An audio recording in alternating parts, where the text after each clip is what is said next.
ஊர்ல முஸ்லீம் இறந்துட்டான் வைங்க, முஸ்லீம் கைது செய்யப்பட்டான் வைங்க, அவன் பயங்கரவாதி, அவன் ISIS இப்படி சதி செயல போட்டுட்டுறதா இஸ்லாத்துக்கு யாரும் போயிடக்கூடாதுன்னு அவன் நினைக்கிறது.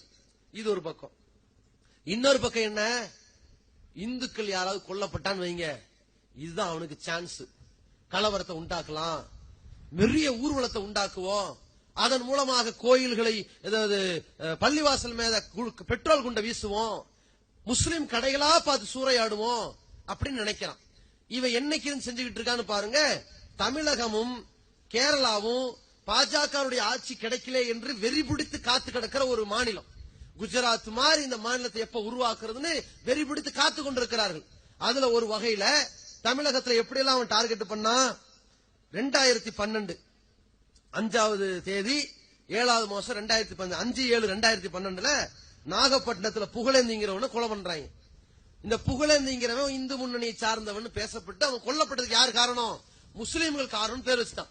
ஊடகம் டக்குன்னு பரப்பிடும்ல, பேரை வச்சவன என்ன பண்றான், ஊர் உலங்குறான், கடைகளை போய் உடைக்கிறான், முஸ்லீம்கள் கடைகளை சூறையாடுறான்.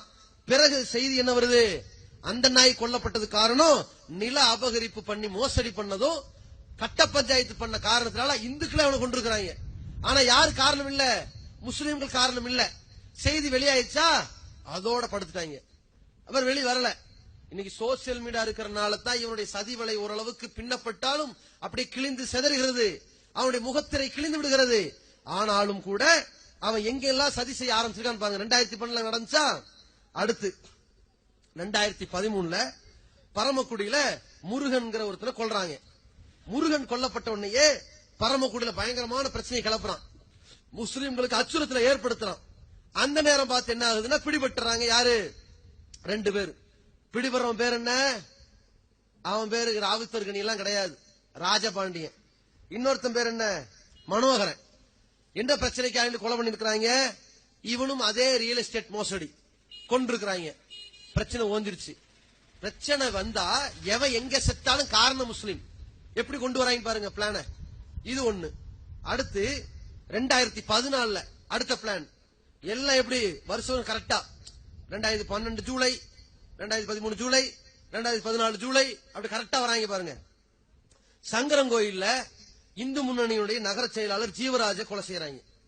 கொலை செய்யப்பட்ட நேரத்தில் பெரிய பிரச்சனை வருது, சங்கரங்கோயில ஏற்படுது. அதுல முஸ்லீம்கள் சில பேர் ரிமாண்ட் செய்யப்பட்டுறாங்க. அந்த மாதிரி ரொம்ப அசம்பாவிதத்தை உண்டாக்குனதுக்கு பிறகு அப்புறம் நிலைமை என்ன, இவன் 2வது கல்யாணம் பண்ணிட்டான், பொம்பளை மேட்டுன்னு சொல்லி அவனுடைய முதல் பொண்டாட்டியினுடைய குடும்பத்தார் சேர்ந்தா கொலை பண்றாங்க. இவன் பொம்பளையில வீக்கு, இவன் வீக்கானது பொம்பளை சேட்டையில. ஆனால் மாட்டிக்கொண்டது யாரு இதுல, முஸ்லீம்கள். பழி எங்க தூக்கி போட்டான், இந்தியாவில் மொத்த நிலை தெரியுதா உங்களுக்கு, இந்துக்கள் எங்காவது அடி வாங்கினா அது காரணம் முஸ்லீமா இருப்பான். அவன் என்ன தப்பு செஞ்சாலும் அதுக்கு முஸ்லீம் தான் காரணம். முஸ்லீம் அடி வாங்கினா அவன் தீவிரவாதியா இருப்பான். இன்னைக்கு எப்படி இருக்குது, எந்த அளவு இருக்குன்னு சொன்னா, தாடி வச்ச முஸ்லீமும் சரி, ஒரு நகை போட்ட தாய்க்குளமும் சரி, இந்திய நாட்டில் எங்கேயுமே நடமாட முடியாது. அவனை தேடி பிடித்து கொலை செய்வார்கள். கொல்லப்பட்ட பிறகு அவன் தீவிரவாதி என்று முத்திரை கொடுத்து விடுவார்கள். எதுக்கோ குண்டு வைக்க சதி செயலில் ஈடுபட்ட போது மக்களை அடித்து பிடித்து கொலை செய்தார்கள், செய்தியை முடிச்சிருவான். அதான் ஊடக தர்மம் நடத்துகிறார்கள். அடுத்து பாருங்க, 2012 கோயம்பேடுல விட்டல் ஒருத்தனை கொலை பண்றாங்க. கொலை செஞ்ச நேரத்துல பயங்கரமான பிரச்சனை, எல்லா பள்ளிவாசல்களுக்கெல்லாம் பந்தோபஸ்து கொடுத்தாங்க. என்ன, இவங்களுடைய தாக்குதல் அங்க நடக்க போகுதுன்னு.